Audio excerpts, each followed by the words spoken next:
أعوذ بالله من الشيطان الرجيم بسم الله الرحمن الرحيم الحمد لله الذي هدانا لهذا وما كنا لنهتدي لولا أن هدانا الله لقد جاءت رسل ربنا بالحق الصلاة والسلام على أشرف الأنبياء والمرسلين مولانا ومولى الثقلين جد الحسن والحسين أبي القاسم محمد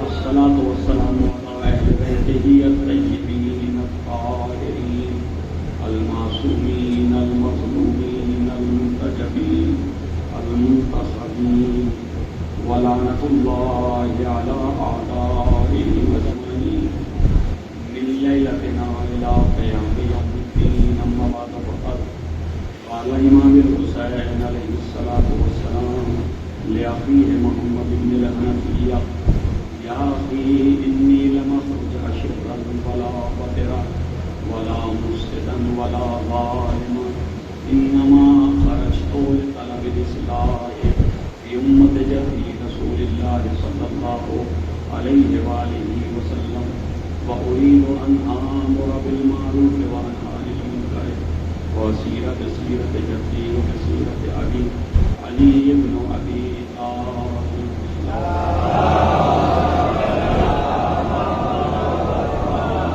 عزیزان گرامی، آج اس خمسہ مجالس کی 30ویں مجلس ہے۔ امام حسین علیہ السلام کا وصیت نامہ جس کے بعض جملوں کو پڑھنے کا شرف حاصل کیا۔ مولا اس وصیت نامے میں اپنے مدینہ چھوڑنے اور کربلا تک جانے اور شہادتیں پیش کرنے کے اہداف و افراز بیان فرماتے ہیں کہ نہ میں شر پھیلانے کے لیے نکل رہا ہوں، نہ میں بغاوت اور ریاکاری کے لیے نکل رہا ہوں، اور نہ میں کسی طرح کا ساتھ چاہتا ہوں، اور نہ کسی پر ظلم کرنا مقصود ہے۔ صرف اور صرف میں اس لیے نکل پڑا ہوا ہوں کہ میں یہ چاہتا ہوں کہ اپنے نانا کے گھر کی اصلاح کروں، اور یہ اصلاح ایک اتنا عظیم ہدف ہے کہ خداوند عالم نے جتنے انبیاء مبعوث و نبوت فرمائے، جتنے رسول بھیجے، وہ سب کے سب اسی فریضے کو لے کر کے آئے۔ سب کی ایک ہی ذمہ داری تھی، اور وہ یہ کہ انسانوں کو اللہ کے پیغام کے ذریعے برائیوں سے بچائیں اور انہیں صراط مستقیم پر لے کر کے آئیں۔ یہ تمام انبیاء کی ذمہ داریاں ہیں۔ آپ دیکھیے کسی نبی کو جو ہے وہ ترقیہ یعنی دنیاوی ڈیولپمنٹ کے لیے نہیں بھیجا گیا۔ اگر چاہتے تو انبیاء وہ کام بھی بآسانی کر سکتے تھے، لیکن کیونکہ وہ ایک انسان عام انسان کر سکتا تھا تو اس کے لیے ان کو منتخب نہیں کیا، ان کو ہدایت کے لیے منتخب کیا، ہمارے لیے منتخب کیا کہ تاکہ جو کام ہے وہ انسان نہ کر سکے، جو دنیا کی ترقیاں کو کر رہا ہے، جو ٹیکنالوجی کی ایجاد کو کر رہا ہے، سائنس میں آگے بڑھ رہا ہے، لیکن اس کے باوجود بھی وہ اپنے نفس کی اصلاح کرنے کا قادر نہیں ہو پا رہا۔ صلاۃ محمد والے محمد، وہ اپنے نفس کی اصلاح کرنے پر قادر نہیں ہے۔ اگر یہ حضرات کے جنہوں نے اس دنیا کو ترقی یافتہ دنیا بنایا، اگر ان کے اندر یہ صلاحیت ہوتی کہ وہ اپنے نفس کی اصلاح کر لیتے اور دوسروں کے نفسوں کی اصلاح کر لیتے تو خود بھی ہدایت یافتہ ہو جاتے اور دوسروں کو بھی ہدایت یافتہ ہوتے۔ تو عزیزان گرامی، آپ دیکھیے کہ انسان سب کچھ کر رہا ہے لیکن نہیں کر رہا تو صرف اپنے نفس کو سنوارنے کی کوشش نہیں کر رہا۔ اچھا، خداوند عالم نے دو چیزیں دے کر کے بھیجا ہمیں، ایک جسم ہے اور ایک روح، ایک جسم ہے اور ایک روح، اور تیسری چیز جو ہے وہ ہمارے دنیا میں آنے کے ساتھ ساتھ ایک اور نئی چیز پیدا ہوئی اور وہ ہے روابط اور تعلقات۔ ایسے ہی ہے نا؟ اور اس کو بہتر طریقے سے قرآن مجید نے ایک چھوٹے سے سورے کے اندر ذکر کر دیا۔ ارشاد ہوتا والعصر ان الانسان لفی خسر الا الذین آمنوا وعملوا الصالحات وتواصوا بالحق وتواصوا بالصبر۔ زمانے کی قسم، عصر کی قسم، ہر انسان نقصان میں ہے. یعنی لام کے اس کے اوپر الانسان کے داخل ہے، الف واللام الانسان، اس سے پوری نوع انسانی اس میں شامل ہو گئی. یہ عربی کا ایک قانون ہے کہ جب الف لام داخل کیا جاتا ہے تو وہ پوری نوع جو ہے اس کو شامل کر لیتی ہے، جتنے افراد ہوتے ہیں اس کے سب کو شامل کر لیتی ہے. تو لہذا یہاں الف لام کے ساتھ آیا کہ والعصر ان الانسان، بے شک انسانیت کی یا نوع بشر کی، بنی آدم کے جتنے افراد ہیں وہ سب کے سب نقصان میں ہیں، سب کے سب نقصان میں. اچھا کوئی فطرتاً نقصان میں رہنا چاہتا ہے؟ جی فطرتاً کوئی نقصان میں رہنا چاہتا تھا؟ اچھا اصطلاح بھی ایسی استعمال کی کہ جو نارمل زندگی کی نہیں تھی، بلکہ یہ بزنس کی اصطلاح تھی، تجارت کی اصطلاح تھی. صلاۃ پڑھے محمد علیہ وسلم.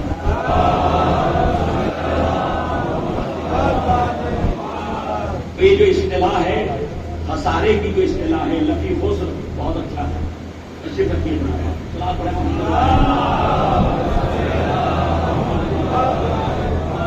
تو جو اصطلاح استعمال کی قرآن نے خسارے کے ساتھ تعبیر کیا کہ انسان نقصان میں ہے، تو وہ اصطلاح بھی تجارت کی اصطلاح ہے، بزنس کی اصطلاح ہے، نارمل زندگی کی نہیں ہے. کیوں؟ یہ انسان کبھی بھی فطرتاً نقصان کو جو ہے وہ برداشت نہیں کرتا، نقصان سے محبت نہیں کرتا، ہمیشہ یہ فائدے سے محبت کرتا ہے. تو کہا کہ جب تمہاری فطرت میں ہم نے فائدہ رکھا ہے تو پھر تم انسان ہو کر کے نقصان میں زندگی کو گزار رہے ہو. صلاۃ ہے محمد علیہ محمد.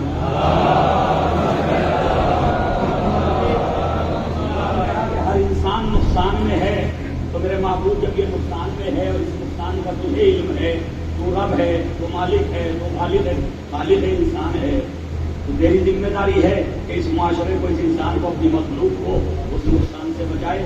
وہ نسخہ بھی بتا دے کہ جس نسخے کے ذریعے یہ انسان نقصان سے بچ کے فائدے میں آ جائے. تو اب آگے ارشاد ہوا الا الذین، سوائے ان لوگوں کے، یعنی ساری پوری انسانیت نقصان میں ہے، لیکن اب ان میں سے نکالا جا رہا نقصان میں سے کہ کون کون نکل جائیں گے نقصان میں. الا الذین، سوائے ان افراد کے، آمنو، جو ایمان لائے. تو پہلی چیز ایمان لائیں. دوسری وعملوا الصالحات، نیک اعمال انجام دیں. وتواصوا بالحق، حق کی وصیت کرتے رہیں. وتواصوا بالصبر، صبر کی وصیت کرتے رہیں. ہے نا؟ تو اس کا مطلب یہ ہے کہ چار چیزیں جہاں پائی جائیں گی وہاں انسان نقصان سے نکل کے فائدے میں آ جائے گا. صلاۃ پڑھے محمد والے محمد. یہ چار باتیں جہاں پائی جائیں گی، جس انسان میں پائی جائیں گی، اس کا مطلب وہ انسان نقصان میں نہیں ہے، وہ فائدے میں ہے. تو عزیزان گرامی یہ چار چیزیں، لیکن چاروں کو عطف کیا. قبلہ ممتاز صاحب قبلہ موجود ہیں اور وہاں تک ماشاءاللہ کمرے موجود ہیں، آواز جا رہی ہے. لہذا میں اصلاح چاہوں گا اپنی فکر کی، کیونکہ جتنے بھی خرد ہیں اور بچے ہیں جو چھوٹے ہیں انہیں اپنے بزرگوں سے سیکھنے کی ضرورت ہے. اور یہ ایک اگر یہ صلاحیتیں ہر انسان کے اندر پیدا ہو جائیں کہ وہ اپنے بزرگوں سے سیکھنے کی کوشش کریں تو یقین جانیے ہمارا معاشرہ بالکل چینج ہو جائے گا. صلاۃ پڑھے محمد والے محمد.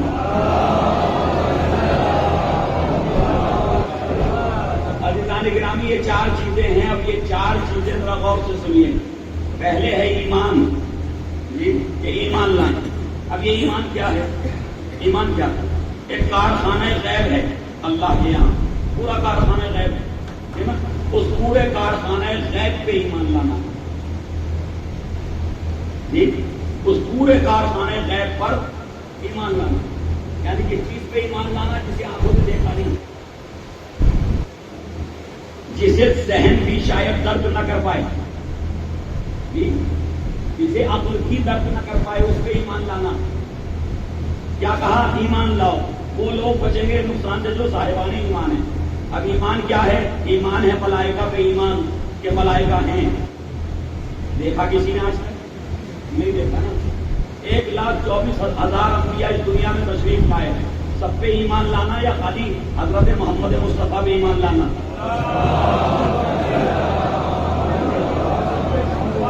بھائی سب پہ ایمان لانا ہے یا صرف اور صرف حضرت محمد مصطفیٰ صلی اللہ علیہ وآلہ وسلم پہ ایمان لانا؟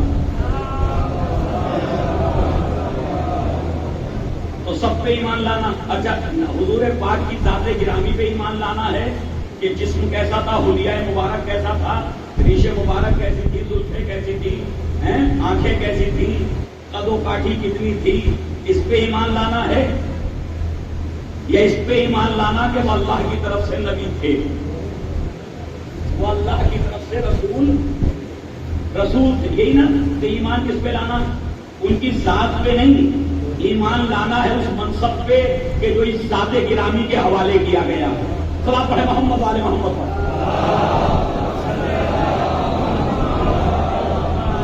تو عزیزان گرامی, اب ایمان لانا ہے قرآن پہ. تو کسی نے دیکھا قرآن نازل ہوتے ہوئے؟ قرآن کو نازل ہوتے دیکھا کسی نے؟ یہ ہر ایک گھر میں موجود ہے, دو دفتیوں میں کتاب کی شکل میں موجود ہے یا نہیں؟ ہر مسلمان کے گھر میں ہے.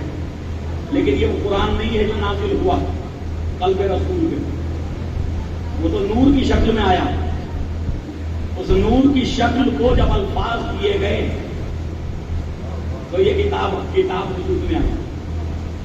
اور جب کلام خدا کو الفاظ تحریری طور پر انہیں الفاظ میں ڈالا گیا تو یہ کتاب خدا سامنے آئی, یہ قرآن سامنے آیا. تو جب وہ نور جو ہے دوسری شکل میں الفاظ کی شکل میں لکھ دیا گیا تو اتنا مقدس کہ بغیر وضو کے نہیں چھو سکتے جی. تو جب وہ نور کی شکل میں آ رہا ہوگا تو کتنا مقدس ہوگا. صلاۃ علی محمد وعلی محمد.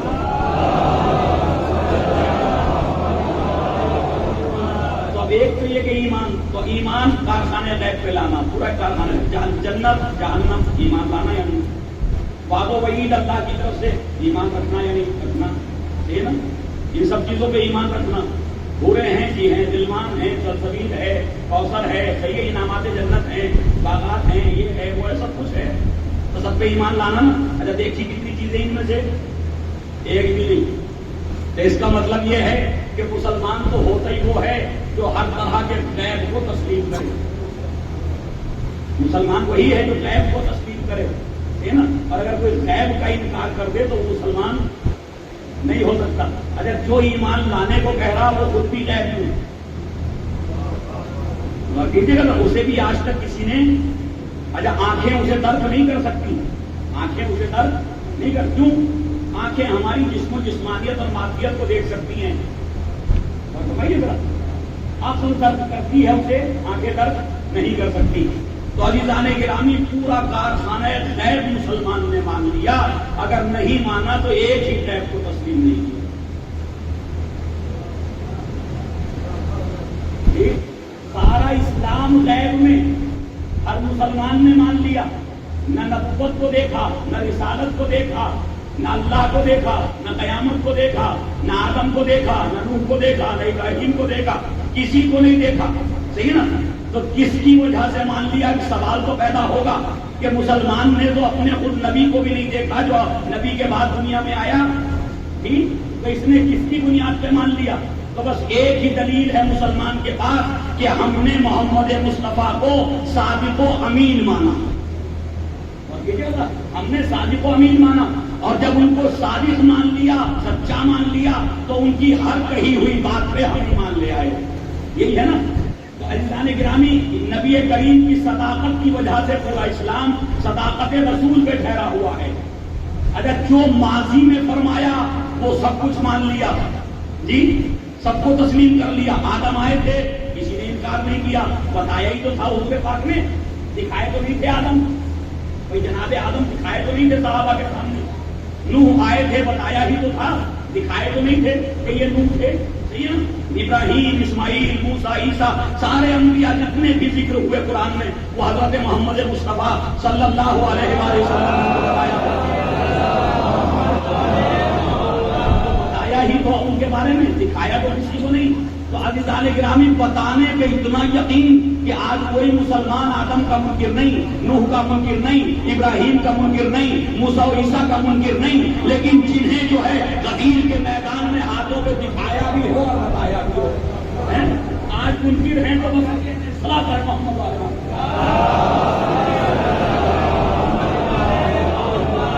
تو یہ سارے غیب کا ماننے والا ایک غیب کو ماننے کے لیے تیار. ایک غیب اس کے جو ہے وہ حلق سے نیچے نہیں اتر رہا، باقی سارے غیب مانے، سارے غیب مانے۔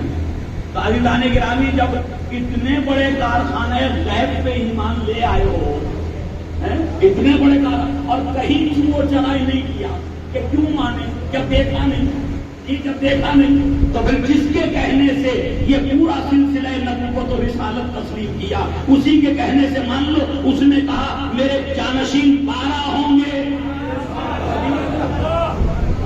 12 ہوں گے میرے جانشین، اور آخری جو ہوگا اس کا نام میرا نام ہوگا، اس کی کنیت میری کنیت ہوگی، صحیح ہے نا؟ تو اس کا مطلب اطلاع تو دے گئے حضور کہ آخری جو آئے گا اس کا نام میرا نام ہوگا، اس کی کنیت میری کنیت ہوگی۔ تو پھر مان لو کہ کوئی ہے جو ابھی آنے والا ہے۔ صلاۃ علی محمد علیہ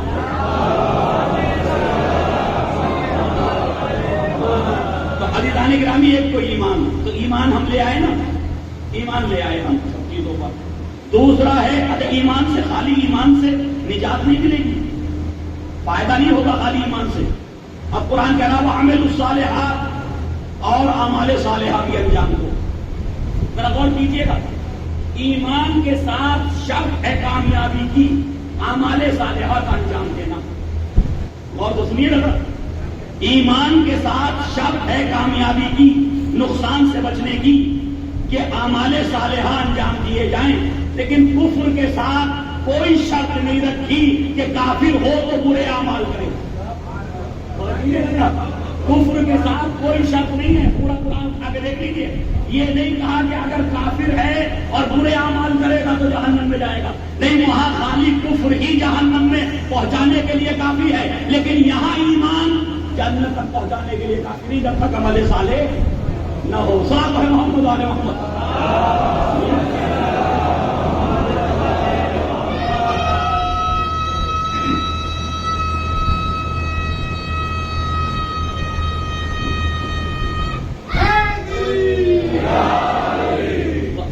گرامی، ایمان ہو گیا، ایمان کا مسئلہ ہو گیا۔ اب ذرا دوسرے مسئلے، عمل الصالحات اور نیک اعمال انجام دے۔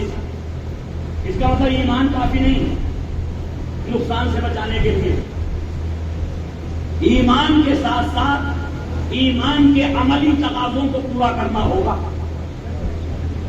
عملی تقاضوں کو پورا کرنا ہوگا، اور یہ عمل ہی بتائے گا کہ مومن کون ہے اور منافق کون ہے۔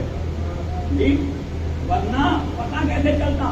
سب لا الہ الا اللہ کہہ کر کے مومن ہو جاتے، سب محمد رسول اللہ کہہ کے مومن ہو جاتے، لیکن قرآن نے کہا نہیں، ہم ہر ایک کو ایمان کا سرٹیفکیٹ نہیں دیں گے، ہر ایک کو یہ سرٹیفکیٹ نہیں، یہ سند نہیں ملے گی کہ وہ مومن ہو گیا۔ مومن کا اچھا، جو نبی کے صحابہ تھے جب وہ عمل سے دور ہو گئے، لا الہ الا اللہ سب نے کہا، محمد رسول اللہ سب نے کہا، تو سورہ منافقون نازل ہو گیا کہ یہ کہتے پوچھیں اور کرتے پوچھیں۔ محمد علیہ محمد، یہ کہتے پوچھیں اور کرتے پوچھیں، تو اس کا مطلب اگر قرآن نبی کے ساتھ بیٹھنے والوں کی مذمت کر سکتا، اگر اللہ جو ہے وہ اپنے حبیب کے اطراف میں رہنے والوں، نبی کے قریب بیٹھنے والوں، نبی کے فضلوں اور نبی کے جلسوں میں رہنے والوں کی مذمت کر سکتا ہے بغیر عمل کے، تو بھائی کوئی مسلمان بغیر عمل کے اپنے آپ کو قابل تعریف نہ بنائے۔ جی ہم تو بہت بعد والے ہیں جو نبی کے ساتھ تھے جب ان کے لیے سورہ منافقون نازل ہو گیا، تو قیامت تک جو بھی ایمان اور عمل کو برابر لے کے نہ چلے وہ اپنے کو مومن نہ کہے۔ صلاۃ علی محمد علیہ محمد۔ اب یہ ہے عمل صالحات۔ اب اعمال صالحات اس میں کیا ہے کہ جتنے شریعت کے احکام ہیں سب پہ عمل کرنا، سب پہ عمل کرنا، جو اوامر الہی ہیں ان کو تسلیم کرنا ہے، جو نواہی الہی ہیں جن سے منع کیا ہے ان سے دور رہنا ہے، تب جا کر کے مومن مومن کہلائے گا۔ اب طرح سے آگے بڑھتا ہوں، یہ دو چیزیں ہو گئی۔ تیسری چیز وتواصوا بالحق، وتواصوا بالحق، حق کی وصیت کرتے رہے، وتواصوا بالصبر، اور صبر کی وصیت کرتے رہے۔ جی اس کا مطلب یہ ہے کہ جہاں تک مسئلہ زبان سے دہرانے کا تھا اور دل سے تعلق تھا اسے تو ایک ہی بات میں سمیٹ کے رکھ دیا ایمان میں جی، اسے ایک ہی لفظ میں بیان کر دیا. جو دل کی کیفیتوں کی بحث تھی اور جو زبان کی بحث تھی اس زبان اور دل کی کیفیت کو صرف اور صرف ایک کلمے میں سمیٹ کے رکھ دیا. اس کے لیے ایک ہی حکم آیا ایمان لاؤ، بس بات ختم ہو گئی ایمان لاؤ. ٹھیک ہے نا. لیکن جب میدان عمل کی بات آئی تو میدان عمل میں اتنا زیادہ جو ہے تاکید فرمائی کہ اب ایک نہیں تین حکم دیے. تین حکم ہے میدان عمل کے لیے. ایک عمل صالح، ہمارے صالح انجام دیجیے. دوسرے حق کی وصیت کیجیے. تیسرے صبر کی وصیت کیجیے. اس کا مطلب ایمان ان اعمال کے مقابلے میں ایک شرط ہے. وہ ایک شرط ہے. 4 حصے کر دیے اسلام نے. ٹھیک نا. ایک ہے ایمان اور 3 کا تعلق ہے عمل سے. 3 کا تعلق ہے عمل سے. تو عزیزان گرامی زیادہ حصہ کیونکہ ایمان میں کچھ کرنا نہیں تھا. اسے ایمان میں کچھ کرنا ہی نہیں تھا نا. تو اتنا کہنا تھا ہاں میرے بابو تیرے انبیاء پہ ایمان لایا اور مان لیا. صحیح ہے صحیح ہے. تو خدا نے کہا یہ جو ایمان لائے ہو نا اس کا ہم امتحان بھی تو لیں گے کہ ہمارے انبیاء پہ ایمان لائے یا نہیں لائے، ہمارے بھیجے ہوئے رسولوں پہ ایمان لائے یا نہیں لائے. اگر ان کے احکام اور ان کی سیرت کو مان لیا تو ہم سمجھیں گے کہ تم ایمان لے آئے ہو. لیکن اگر ان کے کردار اور ان کی زندگی کے مطابق تم نے اپنی زندگی کو نہیں بنایا تو اس کا مطلب ابھی ایمان نہیں لائے. صلوات ہے محمد والے محمد.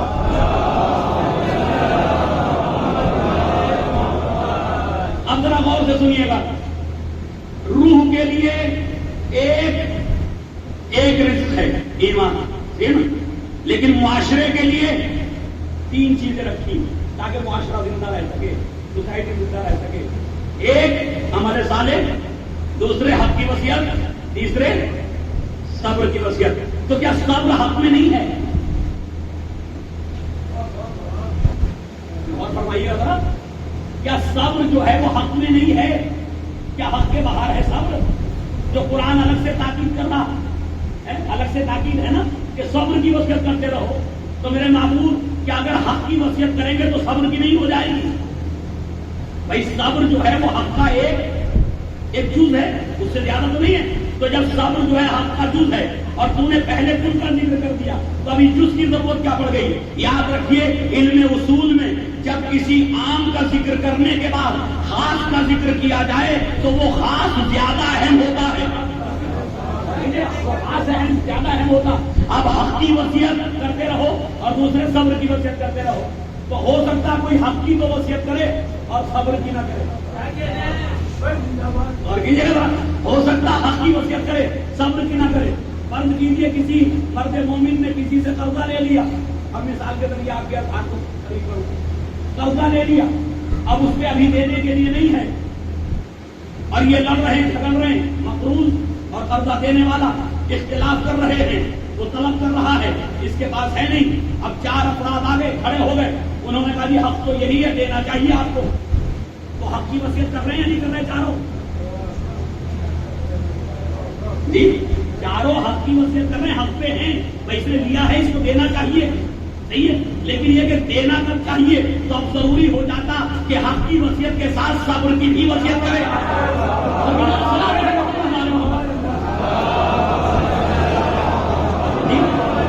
دونوں کو صبر کی بھی وصیت کریں. بھائی آپ بھی صبر کیجیے، ابھی نہیں ہے، جب ہوگا تو یہ دیں گے، ورنہ اس کے خلاف بڑھتا چلا جائے گا. جب ہے ہی نہیں تو دے کہاں سے؟ تو اس لیے قرآن نے کہا کہ حق کی وصیت کے ساتھ ساتھ صبر کی وصیت بھی ضروری ہے. اور یہ صبر کی وصیتیں ہوتی رہتی تو تبرک میں رکھتے وقت اتنی بے چینی نہ ہوتی کہ 1 گھنٹہ فرش ادا پہ بیٹھنے والا 5 منٹ مجلس ختم ہونے کے بعد رکنے کے لیے تیار نہیں. چاہے کسی بزرگ کو دھکا لگے، چاہے کوئی بچہ بیچ میں آ جائے، چاہے جو کرے سنا کرے والوں کو بالا.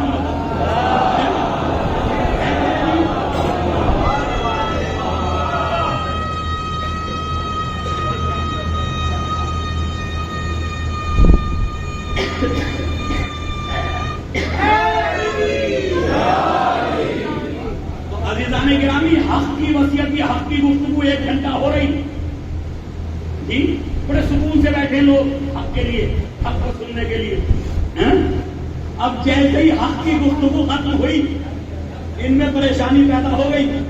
اور وہ خدا کرے کہ بریانی نہ ہو تبرک میں، خدا کرے تبرک میں بریانی نہ ہو.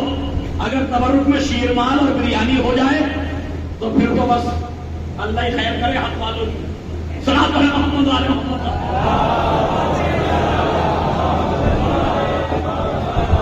تو عزیزان گرامی، حق کے ساتھ ساتھ صبر کی وصیت بھی ضروری ہے. بس عزیزان گرامی، بات کو میں لے آیا امام حسین صلی اللہ علیہ وسلم تک. مجھے انصاف سے بتائیے، یہ آدم سے لے کے خاتم تک اور حضرت محمد مصطفیٰ صلی اللہ علیہ وآلہ وسلم سے لے کر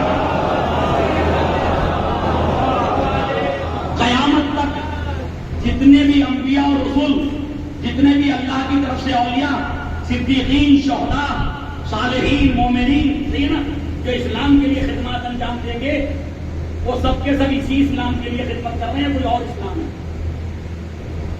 جی؟ یہی اسلام ہے نا، کوئی اور کوئی اسلام نہیں ہے. اچھا، آدم جو دین لائے تھے وہ کوئی اور تھا یا یہی تھا؟ دین یہی تھا. شریعتیں ضرور بدلی ہیں لیکن دین نہیں بدلا. شریعت اس چھوٹے دائرے کا نام ہے جو دین کے دائرے میں ہوتا ہے. دین کا دائرہ بڑا ہے، شریعت کا دائرہ چھوٹا ہے. اور کیجیے گا تو شریعتیں تو چینج ہوئی انبیاء کے اعتبار سے، قوموں کے اعتبار سے، انسانی ترقی کے اعتبار سے، لیکن دین کبھی چینج نہیں ہوا. دین کی جو اصل بنیادیں تھی وہ ہر زمانے میں، ہر نبی کے زمانے میں باقی رہی. لا الہ الا اللہ ہر نبی نے کہا، اسے چینج کرنے کی کبھی کسی نے کوشش، اور نہ خدا نے کہا کہ اس کلمے کو چھوڑ دو کوئی اور کہو نہیں.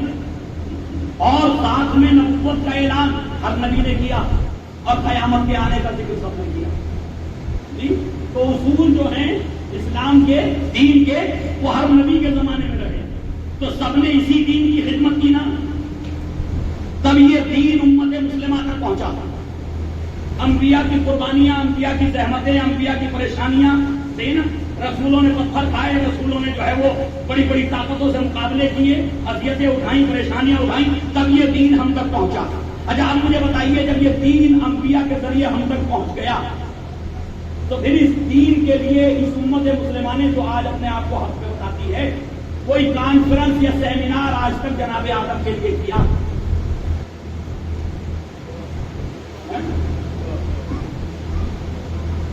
ہندوستان میں مسلمانوں کی کوئی کمی نہیں ہے. بہت سے شہر ایسے ہیں جس میں مسلمانوں ہی کی اکثریت ہے.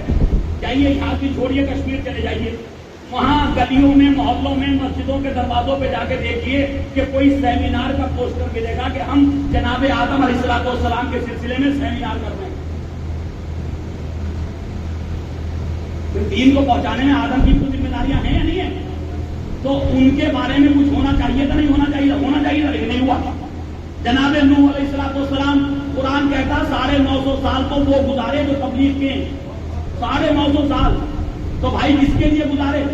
جن کو حق مل گیا نا، تو انہیں کے لیے گزارے نا، جن کو حق مل گیا. تو جب حق مل گیا تو کبھی اس قوم نے جناب نوح کے لیے کوئی مجلس کی؟ کہیں ہوا ایسا؟ جناب ابراہیم نارے نمرودی میں بھیجے گئے صحیح نا، اور باقاعدہ جو ہے وہ بیٹے کو بھی ذبح کیا، قربانی ابھی سب کچھ کیا، صحیح ہے. لیکن کوئی مجلس ہوئی، کوئی کانفرنس ہوئی، کوئی سیمینار ہوا؟ موسیٰ و عیسیٰ کے سلسلے میں کوئی سیمینار ہوا؟ نہیں ہوا نا. کوئی سیمینار، کوئی کانفرنس نہیں ہوئی نا جی. تو کیوں نہیں ہوئی؟ سوال تو ہے. ہونا چاہیے تھا یا نہیں؟ لیکن نہیں ہوا. خدا کی قسم اگر شہادت امام حسین نہ ہوتی، اگر امام حسین علیہ السلام کی شہادت نہ ہوتی تو لوگوں کو شاید یہ بھی پتا نہ چلتا کہ آدم تھے کون، نوح تھے کون، ابراہیم تھے کون، موسیٰ عیسیٰ کون.